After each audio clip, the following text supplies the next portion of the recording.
काँग्रेस आमदार असलम शेख सध्या आमच्या सोबत आहे. असलमजी, गोरेगाव MTNL ब्रिज पाडण्याचा सध्या BMCने निर्णय घेतलेला आहे. 27 कोटी खर्च करून ते नवीन ब्रिज बांधलं होतं. याच्या अनेक लोकांनी विरोध केलाय. तुमचं काय म्हणणं आहे? नाही, महानगरपालिकाची लूट कशी होत आहे ना, हा एक एक्झाम्पल आहे. एकतर ते ब्रिज बांधण्यासाठी वर्षोवर्ष लावलं, म्हणजे 5 वर्षापेक्षा जास्त त्या ब्रिजमध्ये गेला आणि जसं तसं ते ब्रिज आता चालू झालं. काही वर्ष नाही गेले आणि आता त्याला पाडून नवीन ब्रिज बांधायचा एक निर्णय घेण्यात आलेला आहे.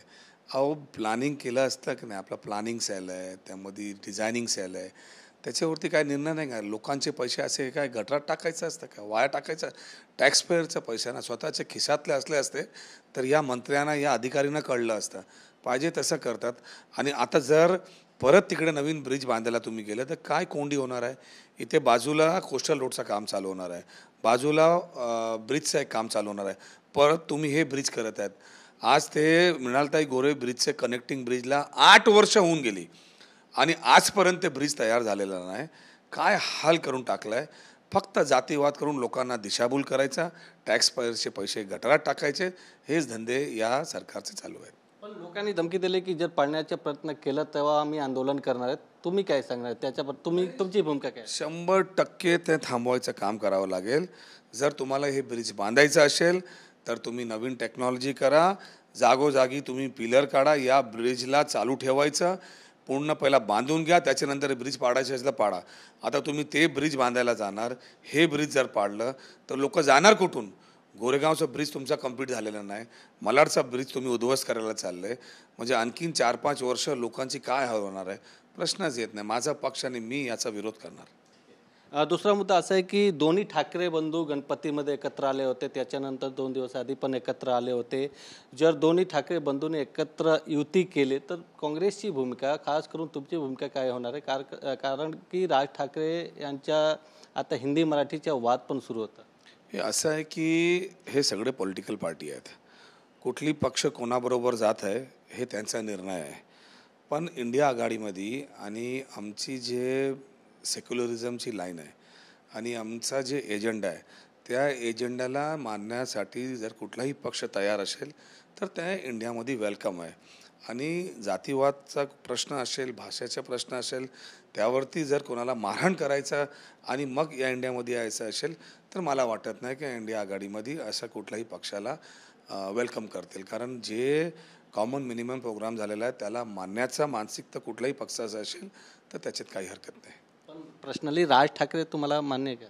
नाही, राज ठाकरे साहेब असू द्या की उद्धव ठाकरे साहेब असू द्या की कुठलाही पक्ष असू द्या, शेवटी या देशाला वाचवण्यासाठी इंडिया आघाडी झालेली आहे. हा देश प्रथम आहे आणि देशला वाचवण्यासाठी जर सगळे एकत्र येत असतील त्याच्यात काय हरकत नाही. पण एजेंडा हेच असला पाहिजे की संविधान मानलं पाहिजे, सगळ्यांना समान हे असलं पाहिजे, सगळे जाती सगळे धर्मांना एक समान असलं पाहिजे, देशचे कॉन्स्टिट्यूशनच्या हिशोबानं देश चालला पाहिजे, हे मानसिकता असली पाहिजे. कर्नाटकमध्ये एक मेट्रो स्टेशनचं नाव बदलल्यानंतर मुख्यमंत्री देवेंद्र फडणवीस यांनी काँग्रेस सरकारचा विरोध केले आहेत. काय सांग? नाही, खरं म्हणजे शिवाजी महाराजचं नाव बदलण्याचं काही कारणच नाही आणि हे आम्ही कधीही सहन करणार नाही. पण खरं म्हणजे या देशामध्ये हे सगळं जे चालू आहे हे कोणी चालू केलेलं आहे? शेवटी भारतीय जनता पार्टीकडे काय काम दाखवण्याचं तर हे नाही. मग त्यांनी काय केलं? रेल्वे प्लॅटफॉर्मचं नाव चेंज करायचं आहे, गार्डनचं नाव चेंज करायचं आहे, शहराचं नाव चेंज करायचं आहे, हे सगळंच चालू आहे. नवीन शहर बांधत नाही आपल्या नेत्यांच्या नावाने, नवीन शहर बांधत नाही आपले धर्मगुरूच्या नावाने, नवीन शहर काय करत नाही.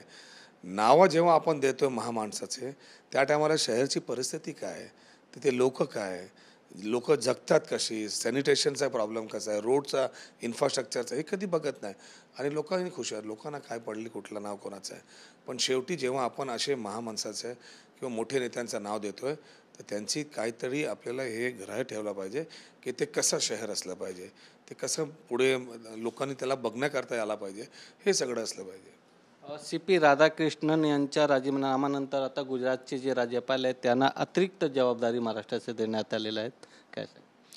नाही, ते तर एक पार्ट आहे. जेव्हा एक गव्हर्नर जातोय तो दुसरा गव्हर्नर ज्यापर्यंत येत नाही तर कुठल्या तरी ॲक्टिंग गव्हर्नरला ते जसं देण्यात येतं. म्हणजे असं एक मंत्री कुठे बाहेरगावी गेला तर त्याचा खाता कसं आपण दुसऱ्या मंत्रीला देतो, तसेच आता इकडचे गव्हर्नर उपराष्ट्रपती झालेले आहेत. ह्या टायमापर्यंत जे आहे ते मला वाटतं त्यांना देण्याचं काम केलेलं आहे. सामनामधून एक मागणी केली आहे की नव्या उपराष्ट्रपती जे घोडेबाजार करणारे पक्ष आहेत त्यांची मान्यता रद्द करावी. असं आहे की देशाला आणि देशाच्या लोकांना आनंद वाटतोय. हे घोडाबाजारी चालू आहे, त्याच्यात लोक बघत आहेत. हे जे आमदार फोडायचं काम चालू आहे, खासदार फोडायचं काम चालू आहे आणि पक्ष फोडायचं काम चालू आहे, घरात वाद करायचं काम चालू आहे. हे सगळं लोक पाहत आहेत ना. तुम्हाला काय वाटतं लोकांना आनंद होत आहे का? लोक बघत आहेत. हे जे तमाशा चालू केलं आहे कधी ना कधी याचा निकाल तर लोकांसमोर आज तुम्ही जे देत आहे ते तुम्हाला रिटर्न गिफ्ट ही देशाची जनता तुम्हाला लवकर देणार. दुसरा एक विषय, मनोज जरांगे पाटील आणि छगन भुजबळ यांचा वाद सुरू आहे. मराठा आरक्षणाचा जी.आर. काढल्यानंतर छगन भुजबळ अजूनही त्यांच्या विरोधात आहेत. नाही, सरकारची मानसिकता काय आहे हे समोर येत आहे. एका ठिकाणी जर सरकार बोलत असेल की आम्ही मराठांना आरक्षण देतोय आणि मग त्याच मंत्रिमंडळाचे एका मंत्री जर त्याचा विरोध करत असेल तर सरकारची नियत काय हे लोकांसमोर आहे. ही सरकार खरोखरी मराठांच्या बाजूनी आहे, ही सरकार खरोखरी ओबीसीच्या बाजूनी आहे, ही सरकार खरोखरी बाकीच्या लोकांच्या बाजूने आहे, हे लोकांसमोर जातच आहे ना. एका मंत्रिमंडळमध्ये जेव्हा तुम्ही निर्णय घेता मग त्याच मंत्रिमंडळाचे मंत्री येऊन जर त्याचा विरोध करत असेल तर मला वाटतं की महाराष्ट्राचं दुर्भाग्य आहे. असलम भाई, तुम्ही काँग्रेसचे ज्येष्ठ नेते आहात. काही महिन्यानंतर महानगरपालिकाच्या निवडणूक लागणार आहेत. काँग्रेसची तयारी काय आहे? किती जागावर लढणार आहेत? काय प्लॅनिंग आहेत?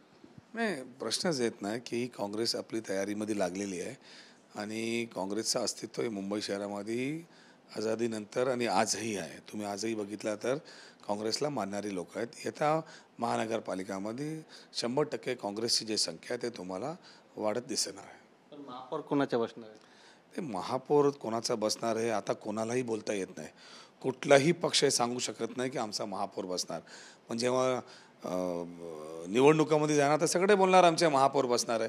महापौर कोणाचं बसणार हे तर मुंबईची जनता निश्चित करेल ना. व्हिडिओ जर्नलिस्ट संतोष कदमसह गोविंद ठाकूर, TV9 मराठी, मुंबई.